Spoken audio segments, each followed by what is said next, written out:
Egalardan 2022-yil Traverse mashinasi kelibdi. Oq svetda, jemchug, polni bron plyonka bo'lgan ekan, mashina balonladi. Necha kishi so'raydi Traverse, marhamat ko'rishlaringiz mumkin. Idealniy состояние, Buxoro shahar mashina. Stendalari ham akkuratniy, panorama lyuk, tepalari alkantara qilingan. Mana rullarigacha hamma joy akkuratniy. Traverse qidirganlar uchun marhamat, idealniy bo'z akustikalar, 55 ming probegda ekan mashinamiz.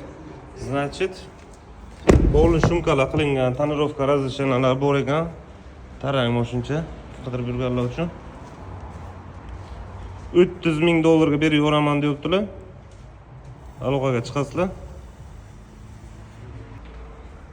Marhamat, значит, kraskalari mana shu krilo, mana shu yerida petnochasi bor ekan, o'zini krellari hech nima bo'lmagan. Ustiga bilan lakcha sepib yuborilgan. Kimga qiziq bo'lsa, polni shumka tonirovkalar qilingan Traverse 22-yil eng oxirgi varianti amerikanskiy. Aloqaga chiqasizlar, $30 ming baraka bo'ladi.